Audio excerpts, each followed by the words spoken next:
Hello and welcome back to ब्ले लेना केडवल। दिस इज आयुष राज और आज के इस वीडियो में हम लोग क्लास 12 पॉलिटिकल साइंस के कार्टून्स को देखने वाले हैं। देखिए, क्लास 12 पॉलिटिकल साइंस में दो बुक है, एक वर्ल्ड पॉलिटिक्स का और एक इंडियन पॉलिटी का। उसमें जो भी कार्टून दिए गए हैं उसके ऊपर ये एक वीडियो है। बहुत ही इंपॉर्टेंट वीडियो है और मोस्ट साउटेड वीडियो इसको कहा जा सकता है, क्योंकि कमेंट्स में बहुत सारे कमेंट्स आ रहे थे कि ये कार्टून पे सर एक वीडियो बना दो, क्योंकि बहुत दिक्कत हो रही है उसको इंटरप्रेट करने पे और साथ ही साथ उस पर बेस्ड क्वेश्चन को सॉल्व करने में, क्योंकि कार्टून को समझना, उसको इंटरप्रेट करना, उसके मीनिंग को समझना, ये अपने आप में एक टफ टास्क है। तो ये एक वीडियो है और इस वीडियो को देखिए और आपके सारे कार्टून बेस्ड क्वेश्चंस के जो प्रॉब्लम्स हैं वो सॉल्व हो जाएंगे।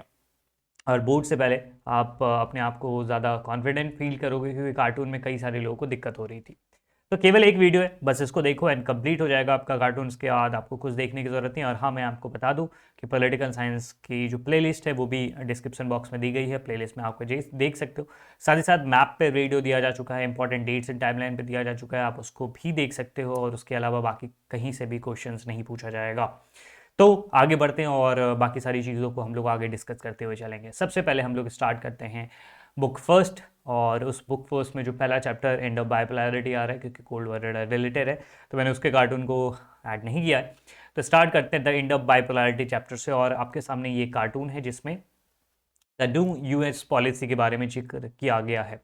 क्वेश्चंस देखते हैं और क्वेश्चंस के साथ साथ हम लोग इस चीज़ को पढ़ते हुए चलेंगे और इंटरप्रेट करते हुए चलेंगे। देखो, यहाँ पर अगर आप देखोगे तो पहला क्वेश्चन कहता है कि what does this cartoon depict. तो ऑब्वियसली ये जो कार्टून है वो डिपिक्ट करता है the new US foreign policy को। ठीक है, इसमें क्या है देखो, आप देखोगे यहाँ पर अंकल सैम को। तो सैम अंकल क्या है, ये जो हैट पहन के जो रहता है ना, वो रिप्रेजेंट करता है द यूएसए को। उसके बगल में एक आदमी खड़ा है, एक छोटा सा नन्हा मुन्ना सा प्यारा सा बालक खड़ा है। अब ये बालक है, अब बालक को पीट दिया इन्होंने। अगले स्लाइड आप देखोगे, अगले पिक्चर में पीट दिया। अब बालक पूछता है क्यों मारा मुझे। तो अंकल जी कहते हैं कि मुझे लग रहा है कि तुम मेरे लिए खतरा बन सकते हो, इसलिए तुमको पीट दिए। मतलब ये वही बात हो गई कि क्या होता था घर में, बड़े भाई छोटे भाई में लड़ाई होती थी, भैया क्या करते थे, आके पीट दिए। क्यों? क्योंकि मुझे पता है तुम जाके मेरा चॉकलेट खा लोगे, मेरा मैगी खा लोगे। ये वही बात हो गई। ठीक है, मैं खाने नहीं वाला था, मैं देखने नहीं वाला था, मेरा पेट भरा हुआ था, पर फिर भी आके पीट दिया गया। That is the new foreign policy of the United state. Question पूछा जा रहा है कि what does this cartoon depict about present geopolitics. तो ये किस चीज़ को रिप्रेजेंट करता है? यूनिपोलर वर्ल्ड को। और सबसे इंपॉर्टेंट, ये जो कार्टून है वो किस इंसिडेंट के बारे में बात करता है? Operation infinite reach, operation Iraqi freedom, operation desert storm, यानी में से कुछ नहीं। तो आपको पता होगा ये जो इंसिडेंट है वो रिलेटेड है इराक की फ्रीडम से, क्योंकि ऑपरेशन इराक की फ्रीडम में हुआ गया था। 2003 की बात है, आपको पता होगा। इराक पे इल्ज़ाम लगाया जाता है कि आप WMDs को डेवलप कर रहे हो, और फिर जाकर इराक पे हमला कर दिया जाता है, जबकि यूनाइटेड नेशंस ने इसकी मंजूरी नहीं दी थी। बट स्टिल यूनाइटेड स्टेट्स और उनके जो अलाइड कंट्रीज़ हैं उन्होंने सब ने मिलकर इराक पे हमला कर दिया था, ये इल्ज़ाम लगा के कि तुम डेवलप कर रहे होगे WMDs और तुम मेरे लिए एक पोटेंशियल थ्रेट हो, इस कारण से तुम पे हमला। लेकिन कोई सबूत नहीं मिला था। इवन कि पहले भी इंटरनेशनल एटॉमिक एनर्जी एजेंसी के जो स्टाफ से वहाँ पर गए थे, कोई उनको सबूत नहीं मिला था। लड़ाई के बाद भी कोई सबूत नहीं मिला कि इराक WMD को डेवलप कर रहा है। बट स्टिल यूनाइटेड स्टेट ने हमला किया, इराक को पूरा पूरा बर्बाद कर दिया। सो ये कार्टून इस चीज़ से रिलेटेड है। चौथा क्वेश्चन है कि which super power dominated the world after the disintegration of USSR। Option है चाइना, रसिया, USA, ब्रिटेन। सही आंसर है ऑप्शन सी, USA। यूएसए ने रूल करना स्टार्ट कर दिया, एक तरह से कह सकते हो। वो पहले दुनिया बाइपोलर थी, अब यूनिपोलर में कन्वर्ट हो गई थी।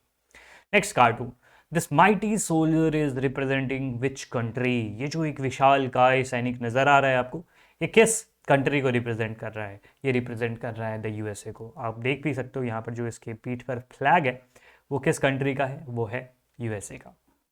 अच्छा, अब ये क्यों लिखा गया? इसके शरीर पे देखोगे, इसके यूनिफॉर्म पे देखोगे तो कई सारे कंट्री का नाम लिखा गया है। इराक लिखा गया है, पाकिस्तान लिखा गया, अफगानिस्तान, कजाकिस्तान, लीबिया, ओमान, ये सारे आपको कंट्रीज़ के नाम देखने हुए मिलेंगे।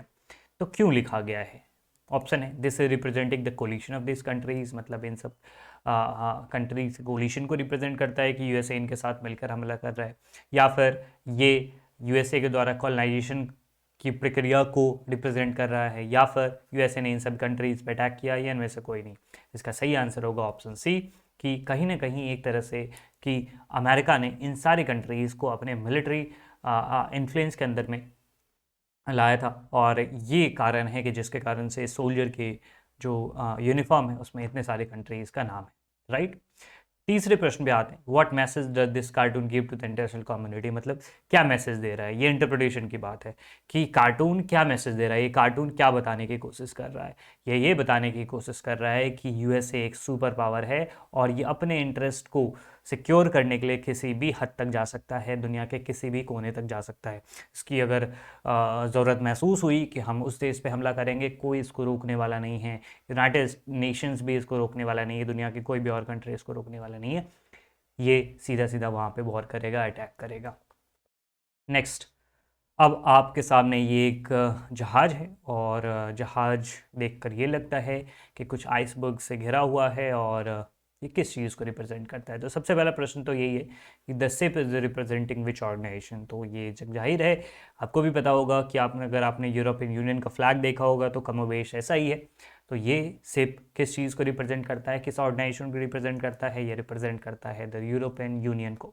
अच्छा, what does this cartoon depict, मतलब ये कार्टून किस चीज़ को निर्देशित कर रहा है या किस चीज़ के बारे में बताया जा रहा है।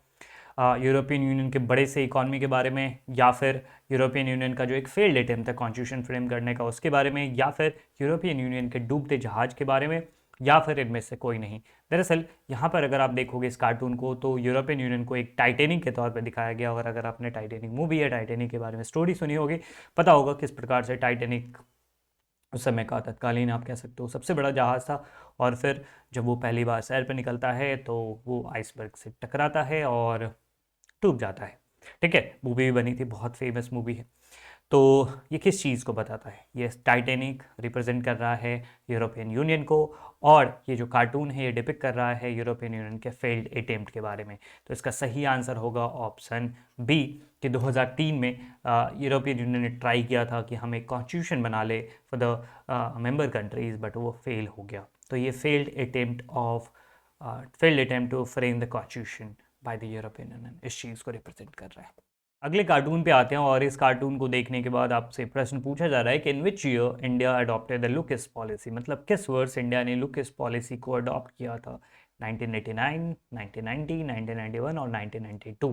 इसका सही जवाब है 1991। इंडिया ने लुक ईस्ट पॉलिसी को 1991 में अडॉप्ट किया था। 1991 में पीवी नरसिम्हा राव जब भारत के प्रधानमंत्री थे, तो उस समय देखो दुनिया की स्थिति इस प्रकार से थी कि 1991 में सोवियत यूनियन अब टूटने के कगार पे था। ऑफिशियली तो 25 दिसंबर को वो टूटा, बट सोवियत यूनियन उस समय पे ऑलमोस्ट डिसइंटीग्रेट हो चुका था।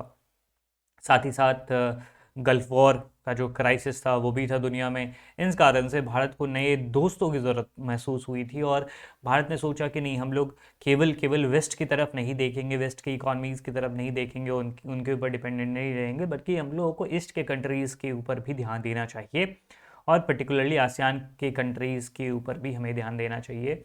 ना केवल आसियान बल्कि इवन चाइना, जापान और कोरिया जैसे देशों के साथ भी अच्छे संबंध बनाने चाहिए।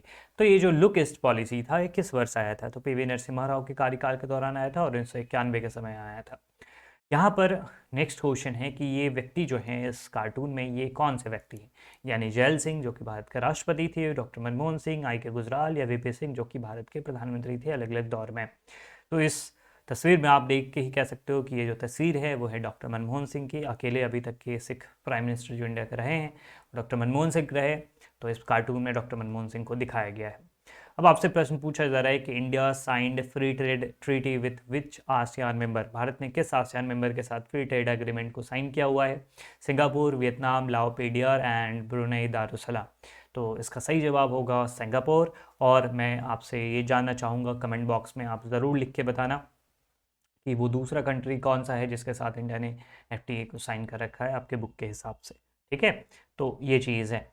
आगे बढ़ते हम लोग अगले प्रश्न की ओर, और इस प्रश्न में पूछा जा रहा है कि under which government India adopted the act east policy, किस गवर्नमेंट में, किस सरकार के अंदर में भारत ने एक्ट ईस्ट पॉलिसी को अडॉप्ट किया? मनमोहन सिंह, राजीव गांधी, नरेंद्र मोदी, अटल बिहारी वाजपेयी। इसका सही जवाब है नरेंद्र मोदी की सरकार ने लुक इस पॉलिसी को और ज़्यादा एक्सटेंसिव करते हुए और ज़्यादा उसको व्यापक बनाते हुए एक्ट ईस्ट पॉलिसी को अडॉप्ट किया था।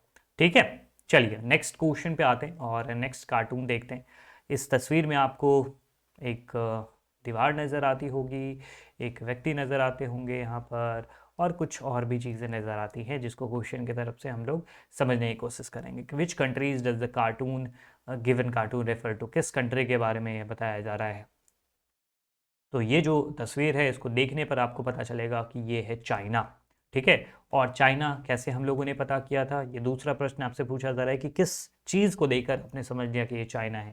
तो दरअसल यहाँ पर ग्रेट वॉल ऑफ चाइना आप देख रहे होंगे, एक तो ग्रेट वॉल है, दूसरा जो है ड्रैगन, ड्रैगन जो है वो भी चाइना का ही प्रतीक है।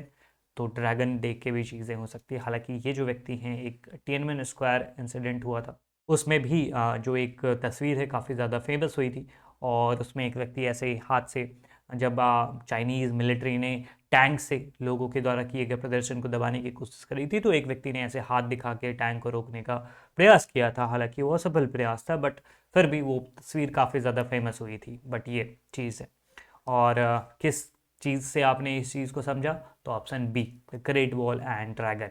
What does this cartoon depict, मतलब ये किस चीज़ को बताता है ये कार्टून? तो ये बताता है कि चाइना के बढ़ते हुए इकोनॉमिक पावर के बारे में।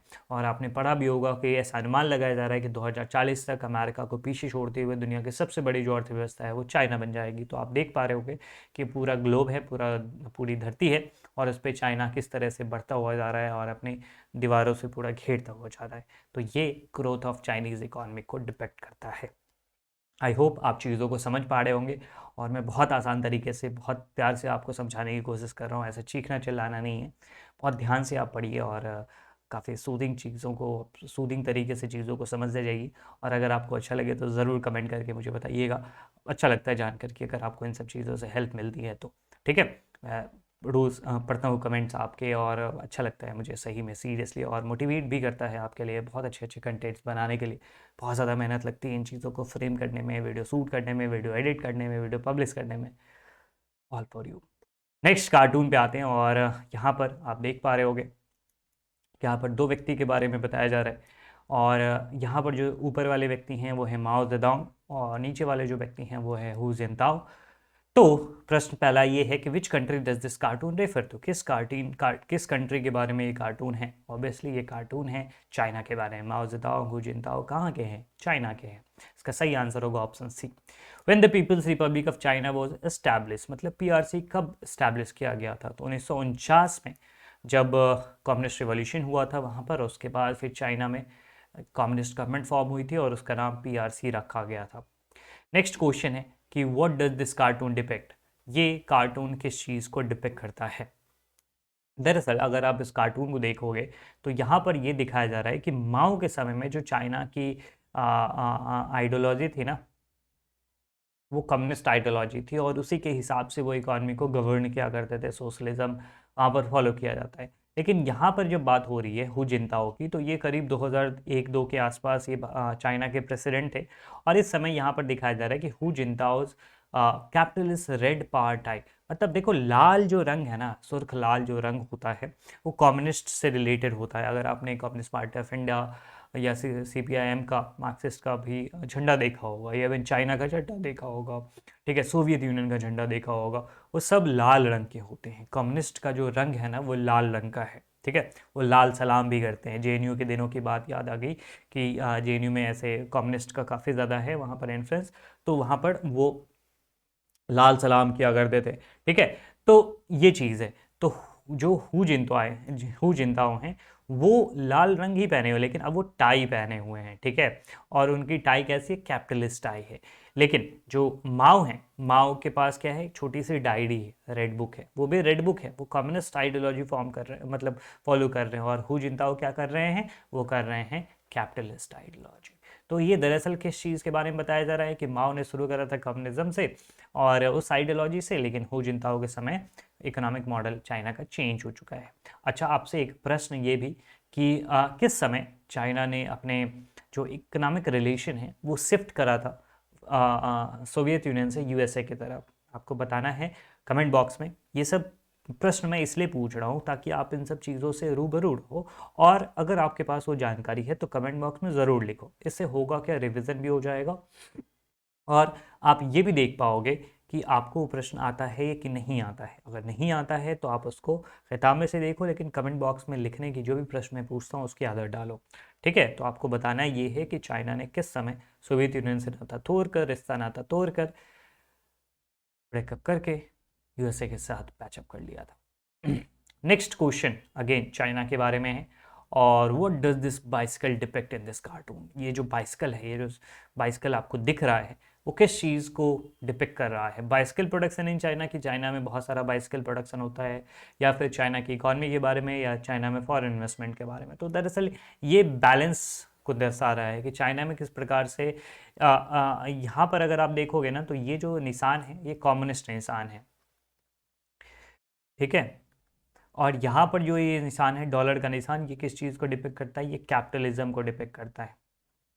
तो चाइना की जो इकॉनमी है उसको ये रिप्रेजेंट कर रहा है कि किस प्रकार से चाइना बैलेंस बनाए हुए है कि भाई हम कैपिटलिस्ट आइडियोलॉजी भी फॉलो करेंगे, कम्युनिस्ट आइडियोलॉजी भी फॉलो करेंगे। तो ये बाइसिकल उसी चीज़ को दर्शा रहा है। ठीक, दोनों के बीच में बैलेंस को। Which policy of China has been shown here, किस पॉलिसी को यहाँ पर शो किया गया है। तो ये कौन सी पॉलिसी, अभी मैंने आपको क्लियर किया है, dual policy of communism and capitalism. Now again जो प्रश्न मैंने अभी आपसे पूछा था कि at what time China shifted its policy and claim closer to the USA, किस समय आया था, तो इसका जवाब मैं यहाँ पर नहीं दूंगा, कमेंट बॉक्स में मैं आपके जवाब का वेट करूंगा। ठीक है, आगे बढ़ते हैं हम लोग। कंटेम्प्रेरी साउथ एशिया से काफ़ी इंपॉर्टेंट कार्टून है। दरअसल आपसे पहला प्रश्न ये पूछा जा रहा है कि ये जो देश है वो कौन सा देश है। इस कार्टून को देखकर आपको पता लगाना है कि कौन सा देश है। तो ये है मुशर्रफ। मुशर्रफ किस देश से बिलोंग करते हैं, वो पाकिस्तान से बिलोंग करते हैं। अगर इस कार्टून को आप इंटरप्रेट करोगे तो आपको पता होगा कि मुशर्रफ जो थे ना, वो आर्मी जनरल थे। जनरल मुशर्रफ, इवन की जो कारगिल की लड़ाई हुई थी तो उसी समय यही लीड कर रहे थे। तो एनीवे, तो मुशर्रफ जो थे वो, कारगिल की लड़ाई वगैरह सब हो गई, उसके बाद उन्होंने क्या किया था कि नवाज शरीफ की जो गवर्नमेंट थी, नवाज शरीफ की जो सरकार थी, इलेक्टेड गवर्नमेंट थी पाकिस्तान में, उसको हटाया और खुद उसकी जगह तख्त पे बैठ गए। तो मतलब तख्ता पलट किया था, सैन्य तख्ता पलट जो मिलिट्री coup है उन्होंने किया था। मतलब वो यहाँ पर अगर आप देखोगे तो प्रेसिडेंट के रोल में दिख रहे हैं, सिविलियन ड्रेस में देख रहे हैं, मतलब प्रेसिडेंट के रोल में। और यहाँ पर अगर आप देखोगे तो जनरल के रोल में, आर्मी जनरल। ठीक है, वहाँ पर ना, अच्छा देखो इंडिया में क्या है कि होता है ना कि आर्मी के हेड होते हैं, जनरल होते हैं, नेवी के हेड होते हैं, एडमिरल होते हैं, एंड जो एयरफोर्स के हेड होते हैं या चीफ मार्शल होते हैं, और उनके ऊपर एक सीडीएस होते हैं। ठीक है, पाकिस्तान में क्या है कि ये तीनों सेनाओं के एक ही हेड होंगे। ठीक है, तो वो चीज़ है, तो वो आर्मी जनरल का हो या फिर जनरल का हो, तीनों सेनाओं के वही अकेले हेड होते थे। तो परवेज मुशर्रफ उस समय, तो ये बताया जा रहा है कि अगर मेरे पास प्रेसिडेंट का पावर है, मतलब सिविलियन पावर है, और अगर मेरे पास आर्मी साथ में नहीं है तो मेरी पावर क्या हो जाती है, ज़ीरो। ठीक, अगर मेरे पास आर्मी की पावर है, ठीक है, सिविलियन की पावर मतलब प्रेसिडेंट की पावर नहीं है, तो भी मेरे पास सब्सटेंशियल पावर रहता है, 1 यूनिट पावर रहता है। लेकिन अगर मैं दोनों रह जाऊं, मतलब आर्मी जनरल भी और प्रेसिडेंट भी रह जाऊं, तो मेरा पावर डबल हो जाता है, मतलब दोगुना हो जाता है, बढ़ जाता है। तो ये चीज़ बताया जा रहा है यहाँ पर इस कार्टून से। प्रश्न पूछा जा रहा है कि which prime minister was removed by general Musharraf in a military coup। ये तो मैंने अभी आपको एक्सप्लेन कर दिया कि किस प्राइम मिनिस्टर को हटाया गया था, बेनजीर भुट्टो, जुल्फिकार अली भुट्टो, नवाज शरीफ, इमरान खान। सही आंसर है नवाज शरीफ, 1999 की ये घटना है। नेक्स्ट क्वेश्चन पे आते हैं। सार्क समिट, यहाँ पर आप देखो कि दो बाकी सारे देशों की भी कुर्सी लगी हुई है, और जो इंडिया पाकिस्तान की कुर्सी है बहुत साथ साथ में लगी हुई है, और दोनों है नहीं, कोई नहीं है, सब उधर जा रहे हैं। ठीक है, समिट वगैरह छोड़ के। When was SAARC establish, SAARC कब एस्टैब्लिश किया गया था, 85, 67, 1999, 87। इसका सही आंसर है 85। सार्क का जो गठन हुआ था 1985 में ढाका चार्टर को साइन करके, और इसका जो हेडक्वार्टर्स है या फिर कह सकते हो सेक्रेटेरिएट, वो काठमांडू में है। ये कार्टून दरअसल किस चीज़ को डिपिक्ट कर रहा है, ये कार्टून डिपिक्ट कर रहा है सार्क के तलखियों को, सार्क में जो भी मनमुटाव चलता रहता है। सार्क एक ऐसा ऑर्गेनाइजेशन बन के रह गया जहाँ पर जो पर्सनल जो डिफरेंसेस हैं उसको ज़्यादा तवज्जो दी जाती है, rather mutual cooperation and mutual development की। मतलब साथ साथ रहेंगे, साथ साथ चीज़ों को ग्रो करने की कोशिश ये लोग नहीं कर रहे हैं, आप बस आपसी झगड़े में लगे रहेंगे। और इस कारण से एक सार्क को एक फेल्ड ऑर्गेनाइजेशन आप कह सकते हो, क्योंकि बहुत सालों से इसका जो समिट है वो भी नहीं हो पाया है। तो प्रश्न पूछा जा रहा है आपसे कि last summit of SAARC was held at where in which year? Sri Lanka 2014, Nepal 2014, Pakistan 2017, Bangladesh 2015। कहाँ पे हुआ था लास्ट जो सार्क समिट है? तो वो हुआ था नेपाल में 2014 में, और उसके बाद पाकिस्तान में होना था, और इंडिया ने उसके बाद से इस चीज़ में जाने से मना कर दिया, क्योंकि आपको पता है उरी पठानकोट जैसे हमले होने के बाद, आतंकवादी हमले होने के बाद भारत ने इसमें मना कर दिया था, और फिर बाकी देशों ने भी इस चीज़ से इनकार कर दिया कि हम समिट में पार्टिसिपेट करेंगे। लास्ट प्रश्न यही है कि what does this cartoon depict? Cartoon किस चीज़ को डिपेक्ट कर रहा है? सार्क एक रीजनल ऑर्गेनाइजेशन, या SAARC an ability to resolve regional conflict, या SAARC summit in Pakistan? No, सही आंसर है ऑप्शन बी, सार्क की जो इनेबिलिटी है रीजनल कॉन्फ्लिक्ट को रिजॉल्व करने की। नेक्स्ट कार्टून पे आते हैं, और यहाँ पर ये कार्टून जो है वो इस चीज़ को दर्शा रहा है क्या? तो एक तरफ देखोगे तो इंडिया और पाकिस्तान है, और बीच में कौन बैठा हुआ है? यही अंकल सैम। तो ये किस चीज़ को कर रहा है डिपिक्ट? ये अमेरिका को। मतलब ये दोनों झगड़ रहे हैं कि ये जो बॉल है ना, ये किसके पाले में है। देखो बॉल बीच में है, ये बॉल किसके पाले में है, इसका डिसीजन कौन लेगा? ये डिसीजन यूएस लेगा। ठीक, मतलब यहां पर ये बताने की कोशिश करी जा रही है कि इंडिया और पाकिस्तान के रिलेशन में, इंडिया और पाकिस्तान के झगड़े में यूएस का भी इन्वॉल्वमेंट है, ये कार्टून बता रहा है। दूसरा देखते हैं, इसमें भी देखो, जब हु जनता हो अटल बिहारी वाजपेयी के साथ कुछ एग्रीमेंट वगैरह कर रहे हैं, तो इससे जल किसकी रही है? इससे जल रही है परवेज मुशर्रफ की। तुम उसके साथ क्या ही कर रहे हो? मतलब ये चाइना के इन्वॉल्वमेंट के बारे में बताता है। मतलब अगर आप दोनों कार्टून को कलेक्टिवली स्टडी करोगे तो इसका ये मतलब है कि इंडिया और पाकिस्तान के बीच के रिश्ते में कुछ फॉरेन पावर्स भी इंपॉर्टेंट रोल प्ले करते हैं, that is USA and China. ठीक है, तो ये चीज़ है। I don't want to drag or brag on all these things, और ज़्यादा लेंदी बनाने की ज़रूरत नहीं है। जिस भी कार्टून मुझे लगेगा कि आप इसको समझ पाओगे केवल एक्सप्लेनेशन से, और इस पर जो भी क्वेश्चन है उसको वैसे ही सॉल्व कर लोगे, मैं वहाँ पे क्वेश्चन नहीं डाल रहा हूँ। आई डोंट वांट कि आप अपने समय को भी, कीमती समय को व्यर्थ करो। तो जल्दी से जल्दी चीज़ों को हम लोग आगे लेकर चलेंगे। नेक्स्ट कार्टून को अगर आप देखोगे तो यहाँ पर राजपक्षे हैं, और यहाँ पर आप देख सकते हो कि एक शेर है, इधर एक टाइगर है, और ये कार्टून किस चीज़ के बारे में है? सबसे पहले प्रश्न यही कि किस देश के बारे में ये कार्टून है? ये कार्टून है श्रीलंका के बारे में, और महिंद्रा राजपक्षे आपको पता ही है कि वहाँ के राष्ट्रपति और अलग अलग समय पर वहाँ के प्रधानमंत्री के भी पद पर रहे हैं। इसका सही जवाब है Sri Lanka. Which community is depicted by the lion? Lion किस कम्युनिटी को मतलब डिपिक्ट कर रहा है? लायन डिपिक्ट कर रहा है सिन्हाला को, सिन्हालीज कम्युनिटी को। और टाइगर जो है वो किस कम्युनिटी को कर रहा है? यहाँ पर अगला प्रश्न है, वो कर रहा है आपके तमिल कम्युनिटी को। ठीक है, तो अगर मैं बताऊँ तो यहाँ पर सिन्हाली और यहाँ पर तमिल। LTT, यहाँ पर अगर आप टाइगर के पीठ पर देखोगे ना तो एक LTT लिखा भी हुआ है। ठीक है, ध्यान से अगर आप स्टडी करोगे तो LTT liberation tigers for Tamil Eelam. Next प्रश्न, name the person depicted in the cartoon. तो मैंने आपको बता ही दिया, नाम वैसे लिखा भी हुआ है उनके कपड़े पर, महिंद्रा राजपक्षे। और ये कहानी तो आपको पता होगी कि इस प्रकार से वहाँ पर मेजोरिटेरियन गवर्नमेंट बना था, सिन्हा ने सारे पावर अपने पास रख लिए थे, और फिर सिविल वॉर चला था 1983 से लेकर 2009 तक। नेक्स्ट जो ये कार्टून है ये रिलेटेड है आपके यूनाइटेड नेशंस वाले चैप्टर से, इंटरनेशनल ऑर्गेनाइजेशन वाला जो चैप्टर है उससे, और इसमें यूएन की इनएबिलिटी को दिखाया जा रहा है, यूएन की इनएबिलिटी। दरअसल ये कहानी जो है, ये कार्टून दिखा रहा है कि जब 2006 में इसराइल ने लेबनान पे हमला किया था, वहाँ पे जो एक मिलिटेरी ऑर्गेनाइजेशन है हिजबुल्ला, उस पर जब अटैक किया था तो जून में अटैक किया था, जून 2006 में। लेकिन यूनाइटेड नेशंस फैसला लेता है और फिर अक्टूबर में जाकर चीज़ें शांत करी जाती है। मतलब इतने दिनों तक यूएन इनेबल रहा, यूएन ने कोई कदम नहीं उठाए। ये किस चीज़ को दर्शाता है? ये इस चीज़ को दर्शाता है कि यूएन वगैरह या बाकी सारे जो एजेंसीज़ हैं, ऑर्गेनाइजेशन है, ये केवल बड़े पावर्स के हाथों की कठपुतलियाँ हैं, और अगर इनको सही लगता है तो ही वो जाकर वहाँ पर रिएक्ट करेंगे, अगर इनके हित में नहीं है तो वो रिएक्ट भी नहीं करेंगे। तो यहाँ पर इसी चीज़ के बारे में दर्शाया जा रहा है कि यूनाइटेड नेशंस पहुँच रहा है जब सारा घर जल गया। मतलब ये वही बात होगी कि घर में आग लगी है और फायर ब्रिगेड पहुँच रहा है परसों सुबह, तो ये चीज़ घर जल के राख हो चुका है, अब क्या ही करोगे। और अगले पिक्चर में यहाँ पर जो व्यक्ति हैं वो हैं कोफी अन्नान। कोफी अन्नान 2006 में जो है वो यूनाइटेड नेशन के सेक्रेटरी जनरल थे। मतलब लेबनान वाला जो इशू हुआ था, इजराइल लेबनान वाला, तो उस समय ये सेक्रेटरी जनरल थे। तो उनको बताया जा रहा है, दिखाया जा रहा है कि कैसे वो सील्ड करके इन सब चीज़ों से बच रहे हैं। तो यूएन की इनएबिलिटी को ये दर्शा रहा है। नेक्स्ट यहाँ पर अगर आप कार्टून देखोगे तो एक बीच में व्यक्ति है और इसके दाहिने हाथ में यूनाइटेड नेशन है एंड बाएं हाथ में वॉर है। और वो क्या बोल रहा है कि if the right one doesn't don't get you then the left one will. क्या पूछ रहा है ये देखो। To which country the bad standing है रिप्रेजेंट। यहाँ पर किस कंट्री को रिप्रेजेंट कर रहा है ये आदमी। ये रिप्रेजेंट कर रहा है अमेरिका को, यूएस को। ठीक है।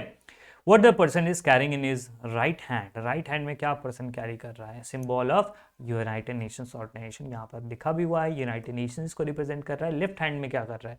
लेफ्ट हैंड में डायलॉग की बात कर रहा है कि भाई यूएन नहीं काम करेगा तो हम लोग डायलॉग से काम करेंगे। कॉर्डियल नेचर की बात कर रहा है। वॉर सिचुएशन की बात कर रहा है, वो कर रहा है वॉर की बात, लिखा भी हुआ है। अच्छा, अब अगला सवाल कि where is the headquarter of UN is situated. इसका हेडक्वार्टर कहाँ है? जापान, अमेरिका, इंडिया या फिर फ्रांस। इसका सही आंसर है अमेरिका।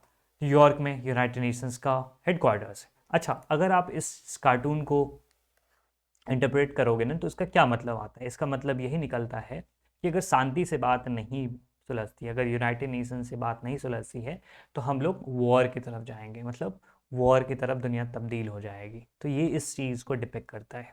ठीक है, अगर यूनाइटेड नेशंस में बात नहीं सुलझ पाती है तो वॉर की तरफ हम लोग मूव करेंगे। That is actually is being shown through this cartoon. Next जो डार्फर क्राइसिस के बारे में बताया जा रहा है, और इस कार्टून में क्या डिपिक्ट किया जा रहा है कि डार्फर में क्राइसिस, और डार्फर कहाँ है? सूडान में था। और सूडान में जो घटनाएं घटी थी वहाँ पर जो ह्यूमन राइट्स वायलेशन हुआ था, कई सारे लोग बेचारे मारे गए थे। उस समय में दुनिया उनको बचाने नहीं आ रही थी, और ये इस चीज़ को डिपिक्ट करता है कि दुनिया बस, यहाँ पर आप देखोगे ना कि a big helping of words, मतलब दुनिया बस बातें बना रही है। ठीक है, यहाँ पर ये स्टारवेशन हो रहा है, यहाँ पर लोग मर रहे हैं, और बाकी दुनिया इनको क्या कर रही है? बस बातें दे रही है। ठीक है, ये वही बात हो गई कि भूख से हम मर रहे हैं और दुनिया मुझे पैसे नहीं दे रहा है, दुनिया मुझे खाना नहीं दे रहा है, बस आश्वासन दे रहा है, दिलासा दे रहा है, वही चीज़ है। ठीक है, तो ये सब रियलिज्म का पार्ट है। ये आपको ये समझ में आना चाहिए, या समझना चाहिए कि दुनिया तभी आपकी मदद करेगी जब उनके हित में ही होगा। सिक्योरिटी चैप्टर से आते हैं, और यहाँ पर एक कार्टून है। क्वेश्चन है कि what does this pigeon and man with could symbolize. मतलब यहाँ पर जो एक कबूतर है और जो व्यक्ति है वो किस चीज़ को सिंबलाइज करता है? ये दर्शाता है कि पिजन जो है, मतलब कबूतर जो है, वो पीस को रिप्रेजेंट कर रहा है, और जो मैन है, उसके ऊपर जो आदमी है, वो ये बताता है कि जो अगर मतलब पीस इस्टेब्लिश करने के लिए आपको हथियार की भी ज़रूरत पड़ती है, वॉर की भी ज़रूरत पड़ती है। ये बता रहा है कि जहाँ कहीं भी मान लो थ्रेट आता है तो उस समय आपको वॉर लड़ने की भी ज़रूरत पड़ती है, तो पीस के लिए वॉर की ज़रूरत पड़ती है। ये इस चीज़ को रिप्रेजेंट कर रहा है। ठीक है, नेक्स्ट क्वेश्चन आते हैं, नेक्स्ट इंटरप्रिटेशन या नेक्स्ट कार्टून पर आते हैं। यहाँ पर आप देख रहे होगे किस प्रकार से जो नेचर है या धरती है वो एक रस्सी पे चल रही है, बहुत पतले रस्सी पे चल रही है। मतलब जैसे तैसे दुनिया संभली पड़ी है, मतलब दुनिया की स्थिति बहुत ख़राब है, और जो लोग हैं, हम लोग, वी द पीपल, वो उस धरती पे रह रहे हैं और बहुत ही नाजुक स्थिति में है। और ये जो है दिक्कतें, जैसे ग्लोबल वार्मिंग, टेररिज्म, ये सब स्थितियाँ दुनिया को ख़त्म करने वाली है। तो यहाँ पर आप समझ सकते हो कि ये एक राक्षस है, like global warming, Covid and ये, और ये दुनिया के पीछे पीछे भाग रही है कि इसको ख़त्म करना है, इसको गिराना है। और जो दुनिया गिरेगी तो हम भी लुढ़केंगे और हम भी डूब जाएंगे, मर जाएंगे। तो ये चीज़ है। प्रश्न आपसे पूछा जा रहा है कि कितने नोशंस होते हैं सिक्योरिटी के। तो आपको भी पता है कि इसके 2 नोशन होते हैं, traditional, non traditional. Which of the following is included in non traditional security. Non traditional security में कौन सा आता है? Terrorism, global poverty, human rights. Non traditional security में सारे आते हैं। नेक्स्ट है विच पैंडेमिक स्प्रेड इन ईयर 2020। इसका तो सही जवाब आपको पता ही होगा, कोविड-19।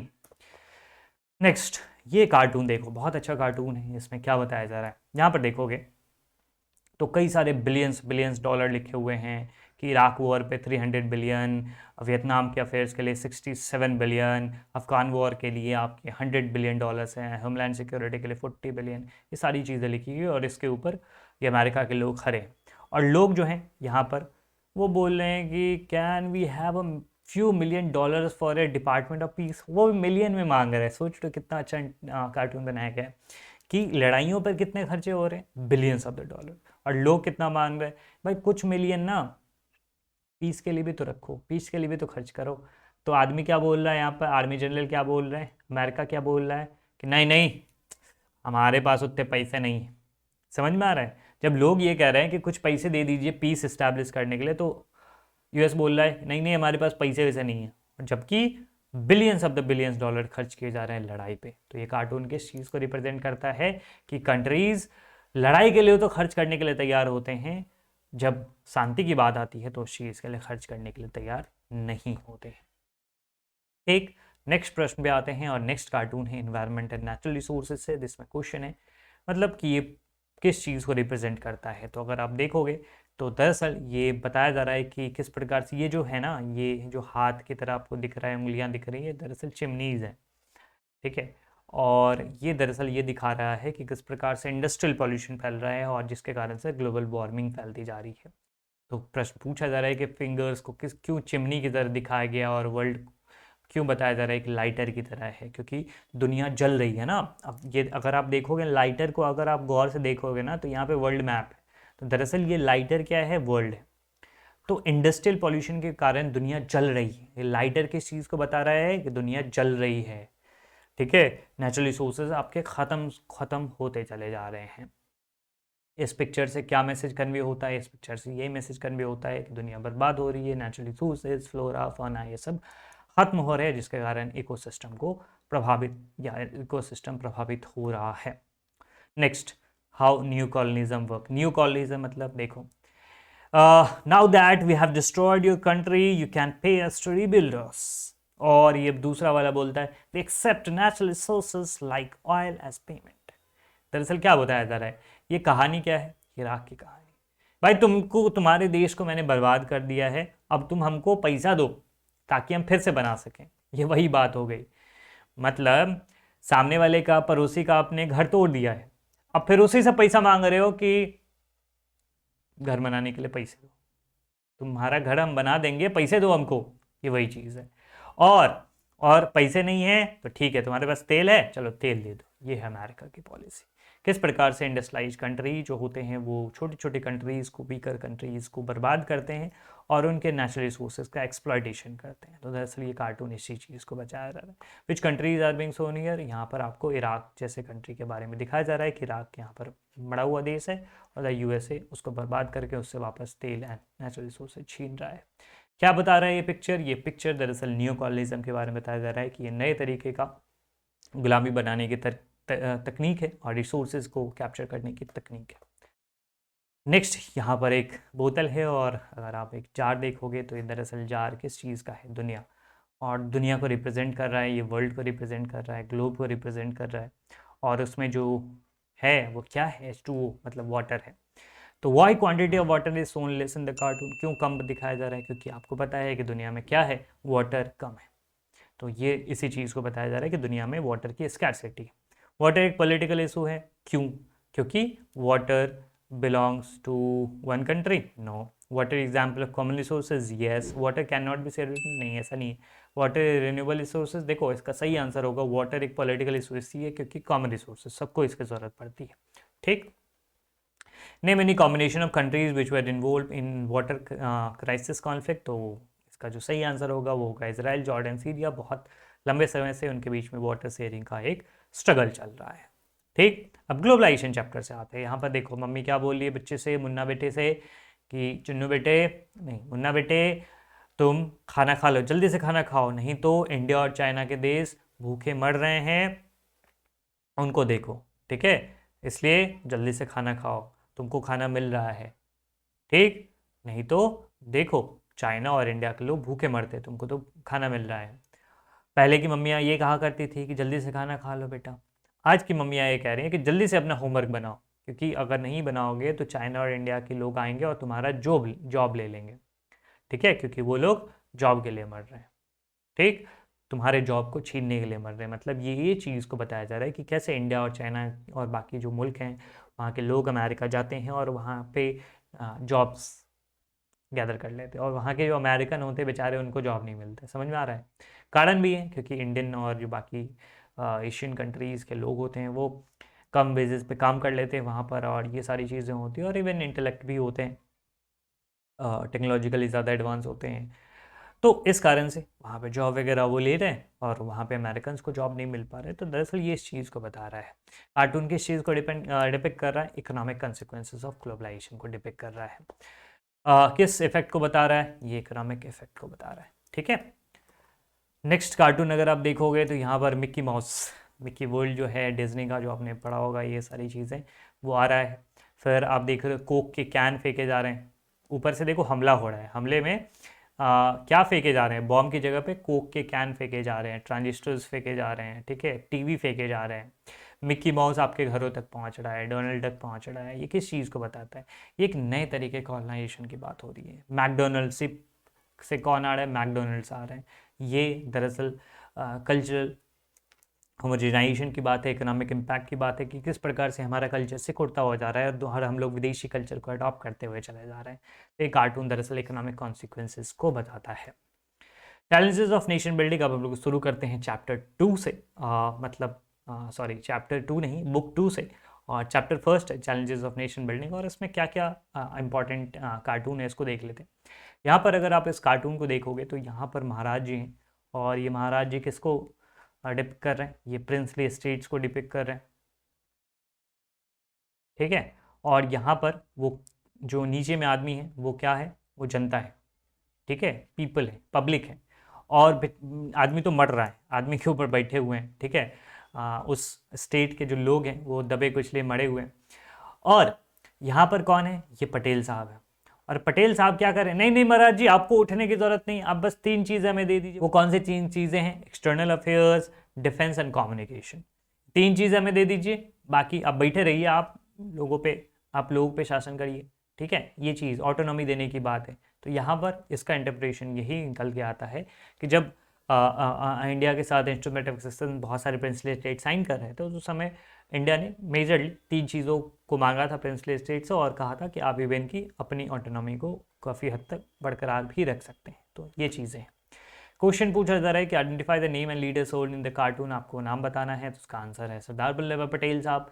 किस रिलेशनशिप की बात कर रहे हैं और कैसा रिलेशनशिप है रूलर और पीपल के बीच में, रूलर साहब जो महाराजा हैं और लोगों के बीच में। तो देखो आपको पता ही है कि इसका मतलब यही है कि जो आदमी है वो दबा कुचला दिखाया जा रहा है। ठीक है, महाराजा के द्वारा।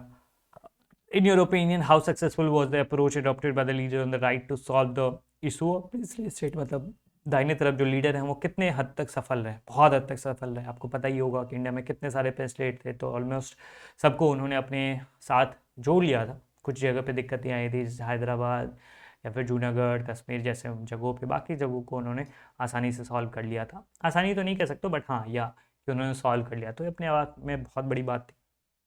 नेक्स्ट कार्टून पे आते हैं। यहाँ पर जो व्यक्ति दिखाए जा रहे हैं ये कौन है, ये है नेहरू जी। ठीक है, और आप देखोगे तो यहाँ पे महागुजरात, विशाल आंध्र, संयुक्त कर्नाटका, ठीक है, बृहन महाराष्ट्र, इन सब यहाँ नेहरू जी की तरफ बढ़ते हुए आ रहे हैं बहुत तेज़ी से। ये किस चीज़ को रिप्रेजेंट करता है, ये रिप्रेजेंट कर रहा है कि नेहरू जी को जो उस समय एक चुनौती महसूस हुई थी वो कि स्टेट का रीऑर्गेनाइजेशन किस प्रकार से किया जाए, क्योंकि नेहरू जी को ये लगता था कि कहीं ये डिसइंटीग्रेशन का कारण ना बन जाए और भारत और भी टुकड़ों में ना बच जाए। तो ये चीज़ है कि लिंग्विस्टिक बेसिस पर जो डिसइंटीग्रेशन हो सकता था, उस चीज़ के कारण नेहरू जी काफ़ी चिंतित में। How did India avoid all these problem, India ने इस चीज़ को एक्नॉलेज किया, रिस्पेक्ट किया डेमोक्रेसी को, और स्टेट्स को ऑटोनॉमी भी दिए काफ़ी हद तक। नेक्स्ट अगर आप इस देखोगे अगर इस कार्टून को, तो आपको ये पता चलेगा कि इसमें क्या बताया जा रहा है कि एसआरसी जो स्टेट रिऑर्गेनाइजेशन कमीशन है वो किसको, कितने बड़े जिन्न को अपने साथ लेके चल रहा है या अपने में समाहित करने की बात है। तो लिंग्विज्म, ठीक है, ये जिन्न किसका है, लिंग्विज्म का, क्योंकि लैंग्वेज जो है बहुत बड़ा मुद्दा था। ठीक है, तो स्टेट रिऑर्गेनाइजेशन कमीशन इसको अपने में इस चीज़ को सॉल्व करने की कोशिश कर रहा था। तो किस प्रकार से ये सॉल्व होगा, ये एक बहुत देखने वाली बात थी। तो क्या ट्राई कर रहा है स्टेट रिऑर्गेनाइजेशन कमीशन, लिंग्विज्म के प्रॉब्लम को सॉल्व करने की कोशिश कर रहे हैं। तो इसका सही आंसर होगा ऑप्शन डी। नेक्स्ट क्वेश्चन है era of one party dominance. यहाँ पर क्या दिखाया जा रहा है, यहाँ पर एक दिखाया जा रहा है कि एक पेड़ है, बहुत मजबूत पेड़ है, अब मस्त बैठे हुए हैं चचा, मस्त बैठे हुए, देखो तो ऊपर में छोटू सा बैठे हुए हैं ना, देखना है बुक में निकाल के, कितने क्यूट लग रहे हैं।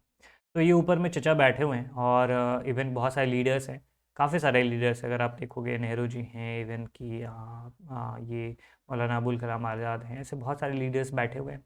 और नीचे में अपोजिशन के लीडर इस पेड़ को गिराने की कोशिश में लगे, जैसे एक है गोपाला नेहरोल।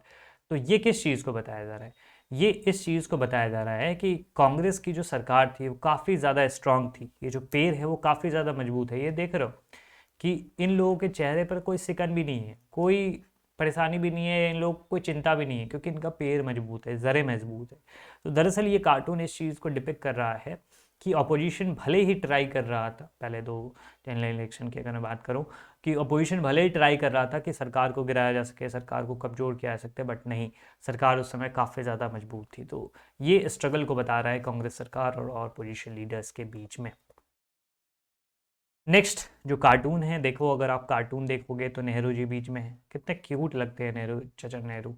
तो चचा नेहरू बीच में है, जो कि एक बैलेंस बनाने की कोशिश कर रहे हैं प्राइवेट सेक्टर और पब्लिक सेक्टर के बीच में। और जो इम्पोर्टेंट लीडर्स हैं जैसे लाल बहादुर शास्त्री हो गए, अजित प्रसाद जैन हो गए, कैलाश नाथ, जगजीवन राम, ये सब पब्लिक सेक्टर को सपोर्ट कर रहे हैं और पब्लिक सेक्टर की तरफ बैठे हुए हैं। तो देख रहे हो इधर का पल्ला भारी है।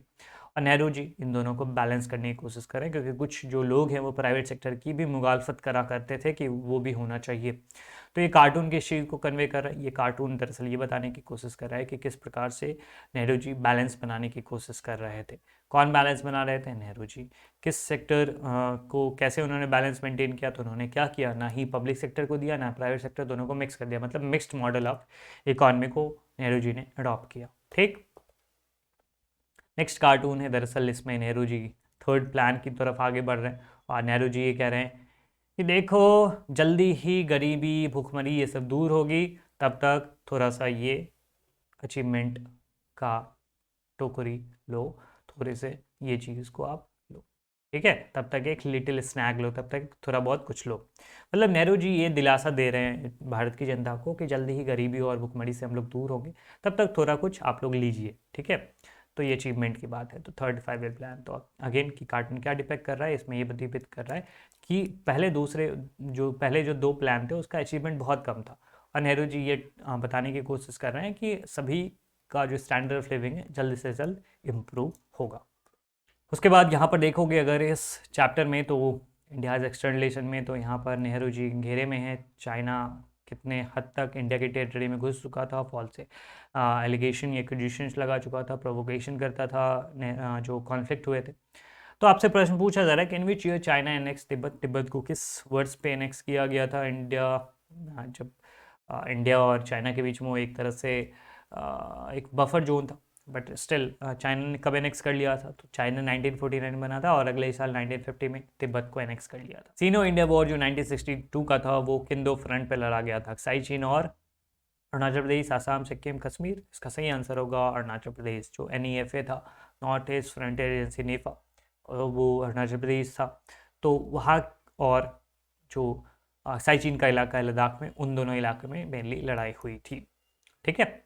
नेक्स्ट जो कार्टून है इसमें आपको दिखाया जा रहा है, और इसमें देखो दो बैलों की जोड़ी है। दो बैलों की जोड़ी दरअसल कांग्रेस का, उस जैसे अभी कांग्रेस का चुनाव चिन्ह क्या हाथ है ना, उस समय में कांग्रेस का चुनाव चिन्ह क्या होता था? दो बैलों की जोड़ी। और देखो कितना शुरुआती साल में कितने मस्त ये लोग मस्त मस्ती में चल रहे, कितने खुश हैं, देख रहे हो बैल भी कितने खुश हैं, चाह रहे हैं, ठीक है। उसके बाद दिक्कतें शुरू हुई और आज़ादी के 17वें साल मतलब 1964 में दिक्कतें शुरू हुई। देखो थोड़े से नाराज है, टसल शुरू हो गया कांग्रेस के अंदर में। क्यों हुए थे? 1964 में आपको पता है कि नेहरू जी का निधन हुआ था और उसके बाद टसल शुरू हो गया था कि नया प्रधानमंत्री कौन बनेगा, ये सारी चीज़। तो और 22वें साल में तो बहुत दिक्कतें हो गई थी, दोनों लड़ लिए थे दोनों बैल।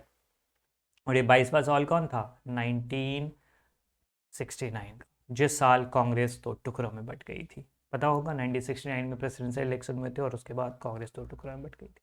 कार्टून किस चीज़ को डिपिक्ट कर रहा है? यही चीज़ कि किस प्रकार से 1969 में कांग्रेस का कन्फ्रंटेशन हुआ था अलग अलग लीडर्स के द्वारा। यहाँ पर आप इस कार्टून को देखोगे तो इंदिरा गांधी जी एकदम पोडियम पे खड़ी हैं, फर्स्ट प्राइज इनको मिला हुआ है। ये अगल बगल में बहुत सारे लोग हैं अंकल टाइप। ये अंकल कौन है? ये सब सिंडिकेट के लीडर हैं, ठीक है, के कामराज, निजलिंगप्पा, इन सबको आप देख सकते हो, ठीक है। ये लोग खड़े हैं, वाह वाह वाह इंदिरा जी आप तो जीत गई, बहुत बढ़िया। और पीछे कौन दौड़ रहे हैं? ये पीछे कौन छूट रहे हैं? ये बनियान में जो घूम रहे हैं या पीछे जो दौड़ रहे हैं, वो हैं मोरारजी देसाई जी।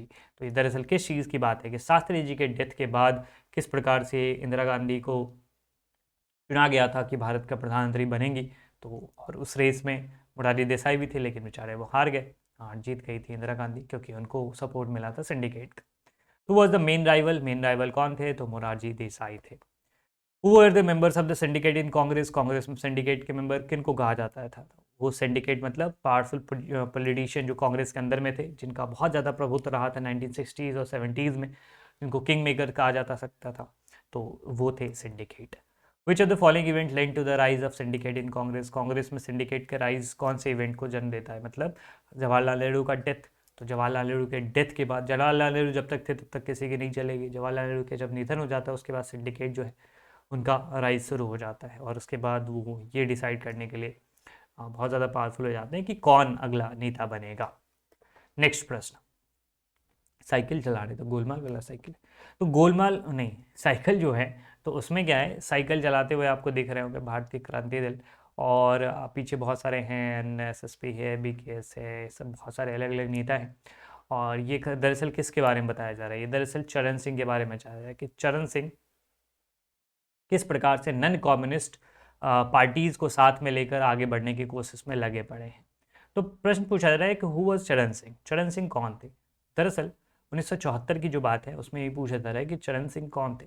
तो चरण सिंह दरअसल यूपी के मुख्यमंत्री थे, ठीक है। और चरण सिंह एक किसान नेता भी हुआ करते, जो कि बाद में जाकर जब जनता पार्टी की सरकार बनती है 77 में, तो कुछ दिनों तक मोरारजी देसाई भारत के प्रधानमंत्री रहते, लेकिन फिर गिर जाती है उनकी सरकार और फिर जाकर भारत के प्रधानमंत्री बनते हैं। लेकिन 1974 की बात है, तो चौधरी चरण सिंह कौन थे? उत्तर प्रदेश के मुख्यमंत्री थे।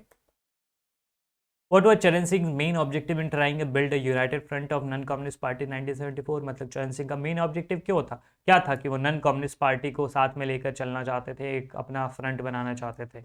उनका मकसद यही था कि कांग्रेस पार्टी को कमज़ोर किया जाए और हम लोग अपना एक अलग फ्रंट तैयार करते हैं। विच of the following party did not join चरण सिंह यूनाइटेड फ्रंट? कौन सी पार्टी ने चरण सिंह के यूनाइटेड फ्रंट को ज्वाइन नहीं किया था? तो ऑब्वियसली इसका सही जवाब है इंडियन नेशनल कांग्रेस, क्योंकि जो 1974 है उस समय में जनता पार्टी तो थी ही नहीं, communist party of India Marxist की जहाँ तक बात है, तो ये चरण सिंह का जो फ्रंट था वो था नॉन कम्युनिस्ट लोगों के लिए, और भारतीय लोक दल ऑब्वियसली इसमें था। इसका जो सही आंसर होगा वो इंडियन नेशनल कांग्रेस, जो कि ज्वाइन नहीं किया था। अगले प्रश्न पे आते हैं कि why did Charan Singh attempt to build a united front ultimately front failed? क्यों ये असफल हो गया, ये जो अटेम्प्ट था कि नॉन कम्युनिस्ट पार्टी का एक हम लोग बनाएंगे कोलिशन? क्योंकि किसी कॉमन एजेंडा पे ये लोग एग्री ही नहीं कर पाए थे, ठीक है, कि इन लोगों के बीच में ना बहुत सारा टसल चल रहा था। तो ये बहुत मुश्किल होता है अलग अलग विचारधारा के लोगों को साथ में लेकर चलना। इसका सही आंसर होगा ऑप्शन है। लेकिन इसका क्या सिग्निफिकेंस था? उन्होंने ये तो प्रयास तो किया ना, भले फेल हो गया लेकिन प्रयास तो किया ना। दरअसल ये इस चीज़ को रिप्रेजेंट करता है कि एक नया दौर इंडिया में शुरू हो चुका था कोलिशन पॉलिटिक्स का, एंड भारत में जो अलग अलग पार्टीज़ हैं वो भी साथ मिलकर अपने आप को आगे लेकर चल सकती है। तो इसका सही आंसर होगा ऑप्शन ए, ठीक है। चलो नेक्स्ट कार्टून पे आते हैं, अगेन इंदिरा गांधी। और यहाँ पर देख रहे हो वो आपने अगर बॉक्सिंग वगैरह देखा होगा, WWE देखा होगा, तो कैसे वो रेफरी जो होता है वो एकदम हाथ ऊपर करवा के ऐसे बोलता है yes this is the winner. तो प्रश्न पूछा जा रहा है, अगर आप इसका इंटरप्रिटेशन की बात करोगे तो यहाँ पे इंदिरा गांधी है, और यहाँ पर ये सिंडिकेट है, और सिंडिकेट का जो कैंडिडेट है, मतलब ऑफिशियल जो कैंडिडेट था कांग्रेस का, वो हार गया, और जो इंदिरा गांधी का कैंडिडेट थे वो जीत गए। और ये कौन थे? ये थे वी गिरे, जो कि राष्ट्रपति चुनाव जीते थे 1969 का। तो इसका सही आंसर होगा इन विच ईयर डिड वी गिरे बिकम द प्रेसिडेंट? वो बने थे 1969 में। What is the main reason क्यों इंदिरा गांधी और सिंडिकेट के बीच में टसल था? क्योंकि सिंडिकेट ने इंदिरा गांधी के सोशलिस्ट पॉलिसी को अपोज करा था, Indira Gandhi oppose the syndicate control over the Congress party, या फिर the syndicate was supported to Indira Gandhi leadership style, या फिर Indira Gandhi was critical of the syndicate's foreign policy decision. इसका जो सही आंसर बनता है, मतलब मोस्ट एक्यूरेट जो आंसर बनता है वो बनता है ऑप्शन बी, कि इंदिरा गांधी ने सिंडिकेट के कंट्रोल को अपोज किया था और ये कारण था जिसके कारण से इंदिरा गांधी और सिंडिकेट के बीच में टसल चला था। ठीक है, नेक्स्ट अगर आप देखोगे प्रश्न, वो ये प्रश्न पूछा जा रहा है कि वीवी गिरी के विक्ट्री से रिलेटेड में से कौन सा स्टेटमेंट करेक्ट है। He was the official candidate of Congress party, no he wasn't. Official candidate जो थे वो थे नीलम संजीवा रेड्डी, जो कि कांग्रेस के ऑफिशियल कैंडिडेट थे। वीवी गिरी को तो इंदिरा गांधी ने सपोर्ट से किया था। He was a candidate of opposition party, no. He won the support of the syndicate, no. He won with the support of Indira Gandhi, yes, Indira Gandhi के सपोर्ट के कारण वो चुनाव जीते थे। What was the impact of V V Giri's victory on Indian politics. तो Indian politics में V V गिरी के जीत के कारण क्या हुआ था, तो दरअसल ये किस चीज़ को बारे में बताता है, ये बताता है कि कांग्रेस पार्टी का जो होल्ड है वो कमज़ोर हो चुका था, इंदिरा गांधी का जो फ्रंट था वो ज़्यादा मजबूत हो चुका था। यहाँ पर कांग्रेस पार्टी का मतलब हो गया जो सिंडिकेट वाली पार्टी थी, ओरिजिनल कांग्रेस थी, बट बाद में तो फिर उसको इंदिरा गांधी के फ्रंट को ओरिजिनल कांग्रेस मान लिया गया था। तो इसका सही आंसर होगा ऑप्शन ए। नेक्स्ट क्वेश्चन है, नेक्स्ट अगर आप कार्टून देखोगे तो अगेन है ये इंदिरा गांधी के इलेक्शन की बात है, और इसमें देखोगे कि फर्स्ट सेकेंड थर्ड सभी पे इंदिरा गांधी जीत जाएगी। अगर जहाँ पर स्ट्रॉन्ग कंस्टिट्यूंसीज थी, मतलब ऐसे जगह जहाँ पर जितना बिल्कुल पता था उसमें भी जीती, थोड़ा सा वीक जगह थी वहाँ पे इंदिरा गांधी जीत गई, और जो बहुत ही मुश्किल था वहाँ पर भी इंदिरा गांधी जीती। मतलब ये बताया जा रहा है कि 1971 का जो इलेक्शन था उसमें इंदिरा गांधी कितने बड़े बहुमत से चुनाव जीती थी। तो दरअसल ये 1971 के इलेक्शंस की बात है। अब बेचारी ये लोग हारे हुए देख रहे हैं और क्या बोल रहे हैं, I can't believe it, I thought I was coming first, you second and third. ये लोग झगड़ा कर रहे हैं कि मुझे लग रहा था कि मैं फर्स्ट आऊँगा, तुम सेकंड आओगे, वो थर्ड आएगा, लेकिन यहाँ पर तो सब तो इंदिरा गांधी जीत गई। इंदिरा गांधी के जीत के पीछे सबसे बड़ा कारण क्या था, बांग्लादेश युद्ध में लड़ाई में जो जीत मिली थी उसके कारण नहीं, इलेक्शंस के बाद लड़ाई हुई थी। लड़ाई तो 1971 के दिसंबर में जाकर हुई थी। कांग्रेस पार्टी की campaign strategy, yes this is the correct answer, because Congress party का जो कैंपेन स्ट्रेटजी था ना, स्पेशली द गरीबी हटाओ नारा, वो सबसे ज़्यादा कारण था, सबसे बड़ा कारण था उनके जीत का। ठीक है, what was the significance of 1971 election in Indian political history. दरअसल 1971 इलेक्शंस क्या बताता है, ये बताता है कि इंदिरा गांधी एक पावरफुल लीडर के तौर पर इमर्ज हो चुकी थी, इस्टेब्लिश हो चुकी थी।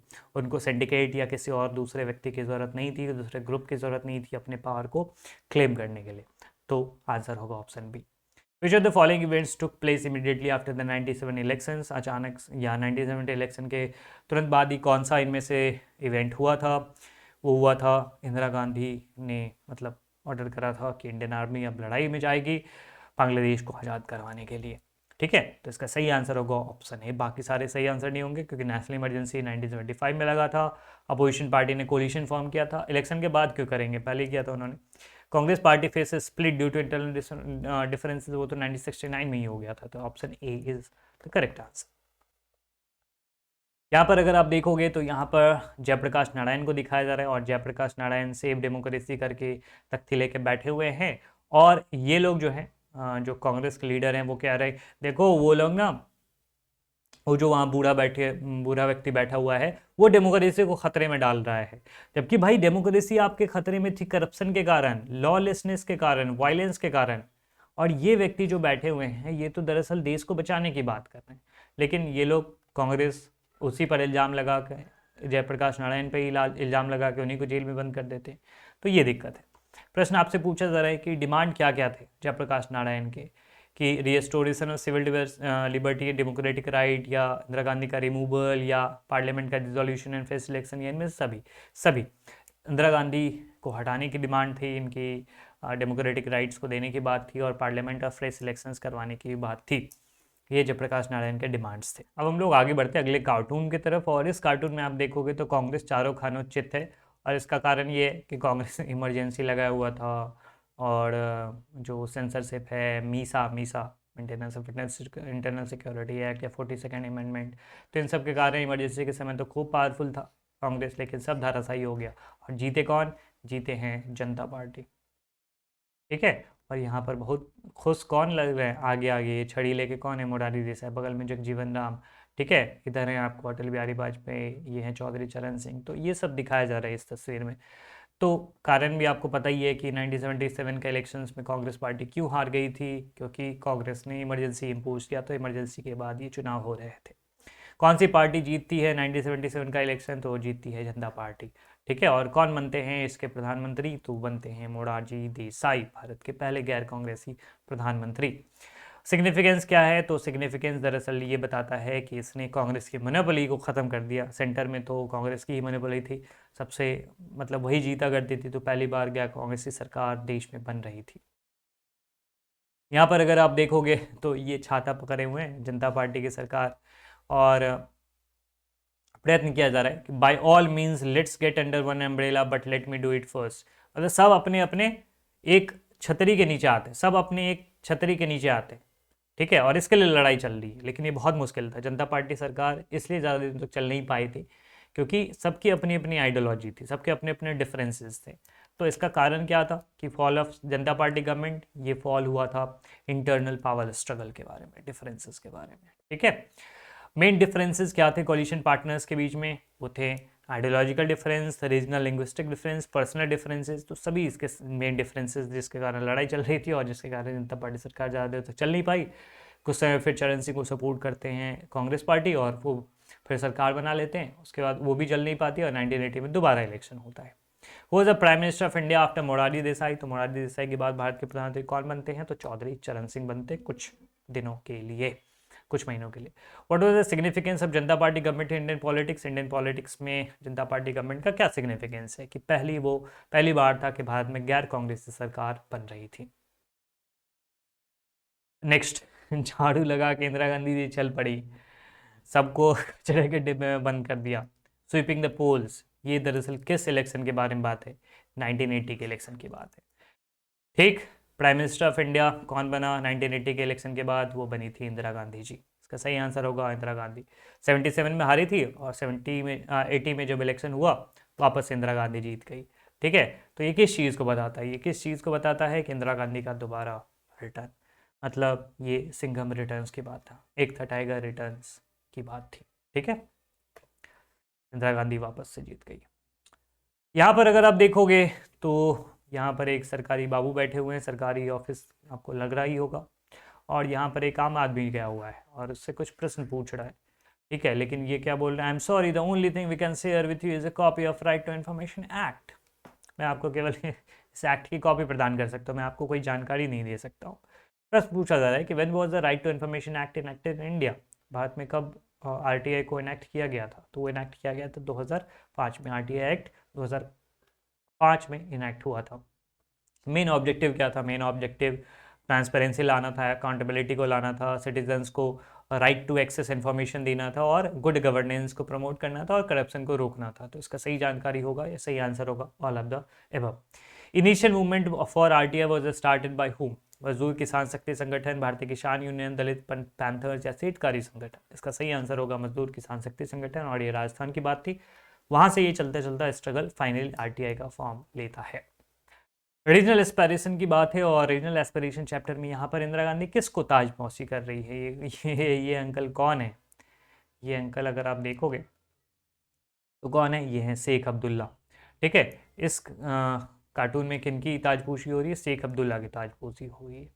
किस वर्ष में एग्रीमेंट हुआ था इंदिरा गांधी और शेख अब्दुल्ला के बीच में? तो आपको पता होना चाहिए कि 1974 में एग्रीमेंट हुआ था और उसके बाद शेख अब्दुल्ला को वापस जम्मू कश्मीर भेजा गया और जम्मू कश्मीर का चीफ मिनिस्टर नियुक्त किया गया। शेख अब्दुल्ला कौन थे और क्यों सिग्निफिकेंट है जम्मू कश्मीर की हिस्ट्री के लिए? ठीक है, he was a freedom fighter who was the leader of quit India movement? No, he was the first prime minister of Jammu and Kashmir after it became part of India in 1947। Yes, this is correct. Sheikh Abdullah पहले प्रधानमंत्री थे। आपने पढ़ा होगा इस chapter को, मैंने बहुत अच्छे तरीके से पढ़ाया है, जाकर देख लेना रीजनल एस्पिरेशन के चैप्टर को। उसमें मैंने आपको बताया कि शेख अब्दुल्ला जम्मू कश्मीर के पहले प्रधानमंत्री थे जब भारत के साथ इंटीग्रेशन हुआ था। तो यहाँ पर देखो, यहाँ पर चिंपांजी सब है और चिंपांजी बैठे हुए हैं, केला वेला खा रहे हैं, और ये नेहरू जी उनको समझा रहे हैं कि ठीक है, तो बहुत साल पहले यहाँ पे आराम से रहा करते थे, लेकिन अब ख़त्म, अब ये हमारा इलाका है। ठीक है, जब जंगल था तो तुम रहते थे, अब तो ये घर हो गया है, सोफा वोफा लगा लिए, अब तुम लोग जाओ। ठीक है, अब हम देख लेंगे इसको। दरअसल ये किस चीज़ की बात है? ये कार्टून किस चीज़ के बारे में बता रहा है? ये दरअसल गोवा के इंटीग्रेशन की बात हो रहा है कि पोर्टुगीज जो यहाँ पर थे एक ज़माने में, आपको पता ही कि पोर्टुगीज सबसे पहले आए थे यहाँ पर और फिर काफ़ी लंबे समय तक रहे और सबसे पहले आए थे 1498 में वास्को डी गामा आया था और सबसे आखिरी में गए। सबसे पहले भी पोर्टुगीज आए, सबसे आखिरी में गए।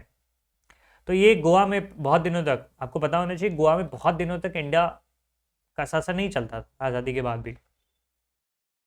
अल्टीमेटली फिर वहाँ पे से पोर्टुगीज को भगाया गया। तो ये दरअसल किस इंसिडेंट की बात है? ये इंटीग्रेशन ऑफ गोवा की बात है। अगला ही प्रश्न आपसे पूछा जा रहा है कि किस साल भारत का पार्ट बना था, यूनियन ऑफ इंडिया का पार्ट बना था? तो वो बना था 1961 में, ऑपरेशन विजय चलाया गया था और उसके बाद गोवा को पोर्टुगीज से आज़ाद करवाया गया था। अच्छा, किस वर्ष गोवा को स्टेट का दर्जा दिया गया था? जब आज़ाद होकर इंडिया में ऐड किया गया तो एक यूनियन टेरिटरी बनाया गया था। किस वर्ष इसको एक राज्य बनाया गया था? वो बनाया गया था 1987 में, 1987। Option B is the correct. Recent development Indian politics की बात है तो यहाँ पर अगर आप इस कार्टून को देखोगे, इसका क्या मतलब है? ये दरअसल 1991 की बात है, जब भारत के जो प्रधानमंत्री थे वो थे पीवी नरसिम्हा राव और भारत के जो भारत के जो फाइनेंस मिनिस्टर थे वो थे डॉक्टर मनमोहन सिंह। और ये बात हो रही है एलपीजी रिफॉर्म्स की, लिबरलाइजेशन, प्राइवेटाइजेशन, ग्लोबलाइजेशन, या फिर इसको न्यू इकोनॉमिक पॉलिसी भी कहा जाता है। तो दरअसल भारत में उस समय चुनौतियाँ थी, क्या थी? लोन बहुत ज़्यादा था, ठीक है, बहुत ज़्यादा लोन था। फॉरेन कैपिटल हमारे पास बहुत कम थे, ठीक है। आईएमएफ का और वर्ल्ड बैंक का ऑर्डर था कि ऐसे ऐसे आपको करना है, स्ट्रक्चरल रिफॉर्म्स करने हैं। तो मनमोहन सिंह और जो फाइनेंस मिनिस्टर थे उस समय, और जो पीवी नरसिम्हा राव जो कि प्रधानमंत्री थे, ये मिलकर भारत को एक नई दिशा की ओर ले जा रहे थे।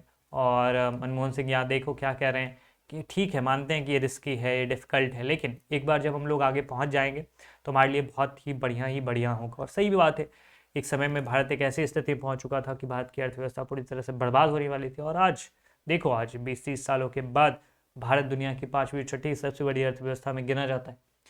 तो इन सब रिफॉर्म्स के कारण तो दरअसल ये न्यू इकोनॉमिक पॉलिसी को बताने की बात है, ठीक है। सो नेक्स्ट हम लोग देखते हैं और इस कार्टून को देखते हैं। यहाँ पर कठपुतली का शो चल रहा है और जो कठपुतली बने हुए हैं वो कौन बने हुए हैं? वो बने हुए हैं वीपी सिंह, ठीक है। और जो ऊपर में है वो कौन है? लेफ्ट साइड में जो दिखा जा रहा है वो दरअसल लेफ्ट फ्रंट की बात हो रही है, मतलब कम्युनिस्ट की बात हो रही है। और राइट में जो बात हो रही है वो है एल.के. आडवाणी की, ठीक है। और यहाँ पर लोग कह रहे हैं कि they said they will support the government from outside, लेकिन वो वीपी सिंह को कंट्रोल कर रहे हैं। कहानी क्या थी? आपने पढ़ा ही होगा कि वीपी सिंह की जो सरकार बनी थी तो वो मेजोरिटी वाली गवर्नमेंट नहीं थी, तो उनको लेफ्ट ने भी सपोर्ट किया था और बीजेपी ने भी सपोर्ट किया था। और अपने आप में ये दोनों ही एक दूसरे के उलट है, क्योंकि बीजेपी जो है वो राइटिस्ट आइडियोलॉजी के और लेफ्टिस्ट आइडियोलॉजी। और लेफ्ट में किसको शो किया जा रहा है? ज्योति बसु को शो किया जा रहा है। तो दोनों अपने आप में आइडियोलॉजिकल इनकॉन्ग्रुएंट जो पार्टीज है वो सपोर्ट करी वीपी सिंह को, तो वीपी सिंह की सरकार ठीक ढंग से चल नहीं पा रही थी। तो यहाँ पर प्रश्न पूछा जा रहा है कि यहाँ पे परपेटर्स को पहचानो जो कि स्ट्रिंग को खींच रहे हैं। तो वही चीज़ है कि ज्योति बसु है लेफ्ट पार्टी की तरफ से और एल.के. आडवाणी बीजेपी की तरफ से। उसके बाद who was the head of government form by national front 1989? तो वीपी सिंह, ठीक है। इसका सही आंसर होगा वीपी सिंह। 1989 में वीपी सिंह ने अपनी सरकार फॉर्म करी थी और उस सरकार का नाम क्या था? नेशनल फ्रंट की सरकार, ठीक है। नेक्स्ट क्वेश्चन है कि why was the government form by him called a puppet government? Puppet government क्यों कहा जाता था? क्योंकि अपने से कुछ कर नहीं रहे थे, ठीक है। जो ऊपर से ऑर्डर आ रहा था बेसिकली, उधर बीजेपी कह रही थी, उधर लेफ्ट पार्टी जो कह रही थी, उस हिसाब से चीज़ें चल रही थी। तो ये इसका मीनिंग। नेक्स्ट कार्टून पे आते हैं और दरअसल यहाँ पर देखोगे ना कि 1971 की बात हो रही है और इंदिरा गांधी की बात हो रही है। इंदिरा गांधी कितनी मुतमईन है और कितने निश्चिंत हैं। तो ये दरअसल बात हो रही है वन पार्टी डोमिनेंस की। इंडिया में किस प्रकार से वन पार्टी का डोमिनेंस चला करता था। और ये बात हो रही है 1999 में कोलिशन गवर्नमेंट की। ये सरकार कैसी होती है? जहाँ पर कोई एक पार्टी नहीं काम कर रहा है, एक लीडर नहीं, ठीक है। वहाँ पर बहुत सारी पार्टीज, बहुत सारे अलग अलग पार्टीज़ के लीडर्स हैं, सब मिलके फॉर्म किए हुए हैं सरकार। तो ये मल्टी पार्टी गवर्नमेंट को शो कर रहे हैं, ठीक है। तो ये चीज़, और सबसे ऊपर में कौन है? अटल बिहारी वाजपेयी, जो कि कई सारे पार्टीज़ को साथ में लेकर सरकार बनाए हुए थे, कोलिशन गवर्नमेंट फॉर्म किया हुआ था। और पहली बार हो रहा था कि जो अपना कार्यकाल भी उन्होंने पूरा किया था। So that's it, and I hope कि ये सारी चीज़ें आप लोगों को बहुत अच्छे ढंग से समझ में आ गई होगी। और ये वीडियो देखो एंड इस वीडियो के साथ ही आपके सारे जो कार्टून से रिलेटेड प्रश्न हैं वो सारे सॉल्व हो जाएंगे और सारे इंटरप्रिटेशन की बात है, सारे एमसीक्यू की बात है। तो वो सारी चीज़ें आपकी दिक्कतें दूर हो जाएगी। एंड आई होप कि ये वीडियो आपको अच्छा लगा होगा। ज़रूर कमेंट करके अपने बताना, मैं आपसे रिक्वेस्ट कर रहा हूँ, कमेंट करके ज़रूर बताना और अपने दोस्तों के साथ भी शेयर करना, क्योंकि उनका भी कुछ फ़ायदा हो जाएगा। एंड कितने देर पहले देख रहे हो बोर्ड से ये भी बताना कि कब बोर्ड से और कब देख रहे हो इस वीडियो को। और अपना बहुत ख्याल रखो, और बाकी सारे ह्यूमैनिटीज़ से रिलेटेड कंटेंट के लिए, सीयूईटी से रिलेटेड कंटेंट के लिए आप फॉलो कर सकते हो ब्लेड लर्नर के चैनल को। मिलते हैं अगले वीडियो में, तक तो अपना बहुत ख्याल रखो और all the best. Thank you so much.